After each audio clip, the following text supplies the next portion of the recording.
Huyu ndio kiongozi wetu. Tunao utaratibu hapa wa kitu kinaitwa upinzani. Tumerithi jambo hili. Sisi wa Afrika tuna vitu hivi. Sisi ni watu wa consensus. Tunazungumza, tunakubaliana.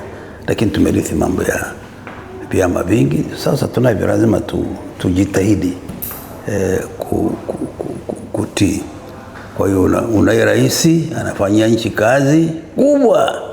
Alafu pembeni hapo kuna makundi mengine wanasema hiyo ya upinzani. Yaani kazi yao ni upinzani. Vema, tumkubali.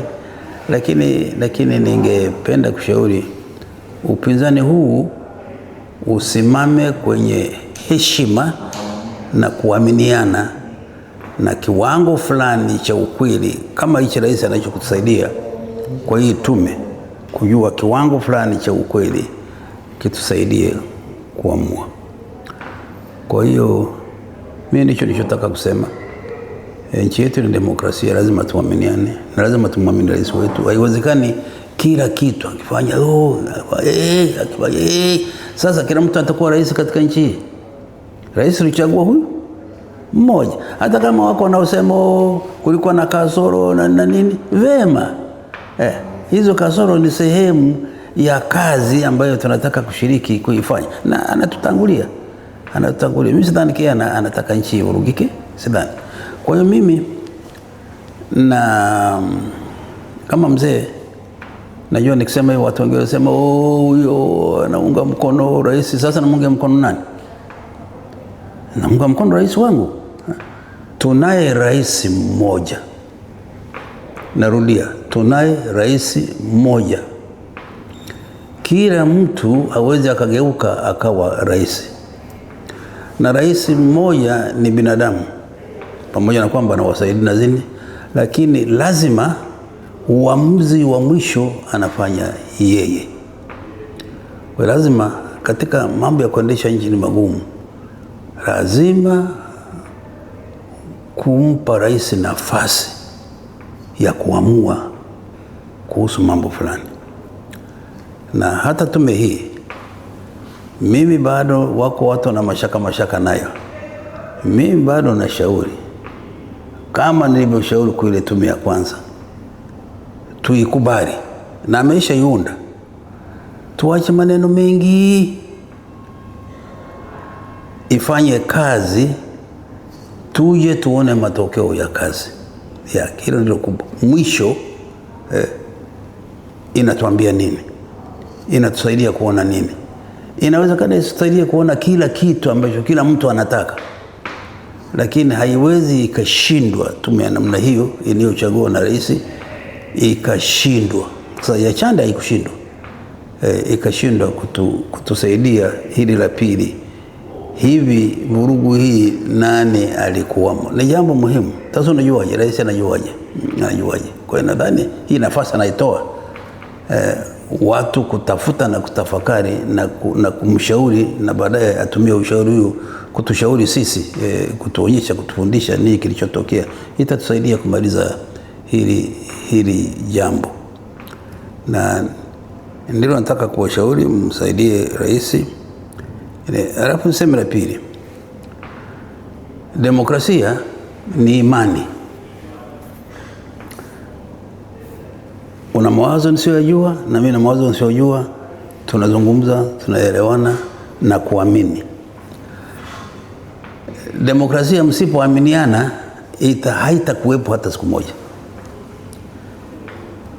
Na tumpe rais nafasi na tumwamini. Na ninyi vijana muamini rais wenu. Mwe huru kuzungumza na atawasikiliza. Rais amewahi kusema zungumzeni, mwe huru.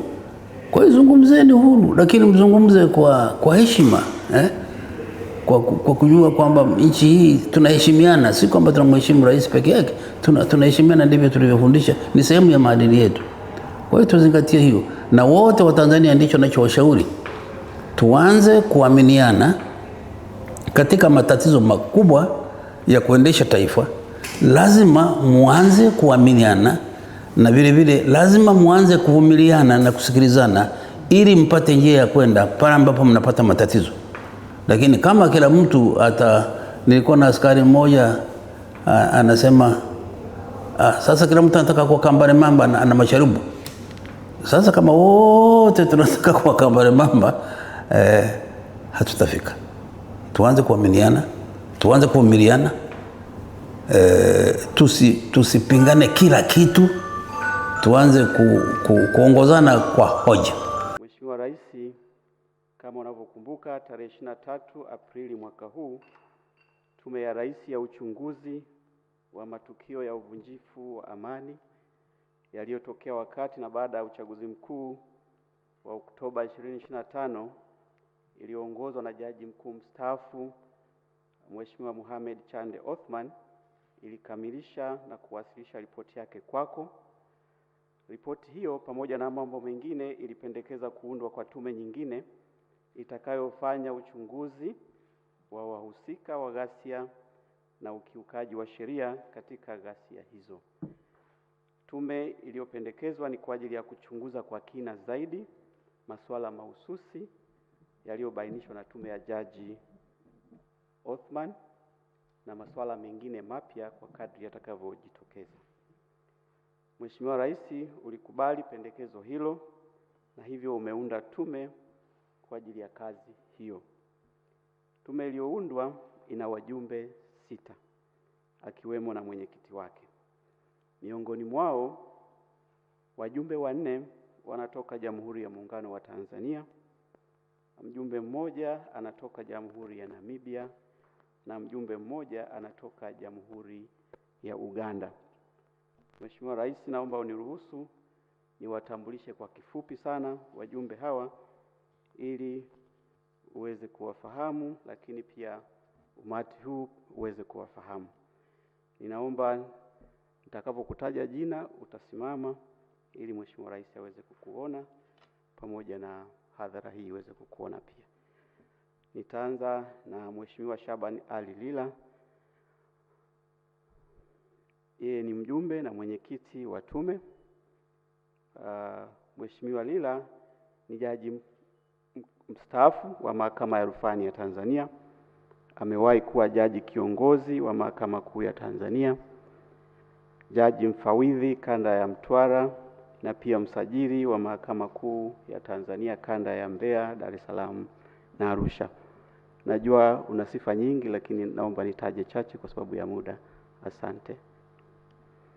Wa pili ni Mheshimiwa Petrus Tilainge Damaseb.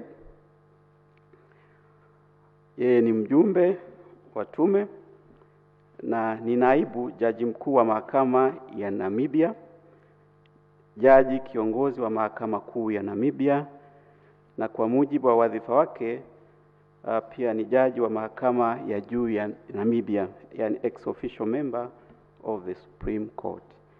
Amewahi pia kushika nyadhifa mbalimbali katika utumishi wa umma nchini Namibia, ikiwemo kuwa mkuu wa utumishi wa umma. Vile vile ni jaji wa rufani wa Mahakama ya Rufani ya Lesotho na kaimu jaji wa Mahakama ya Rufani ya Botswana. Thank you, Honorable Justice. You may be seated.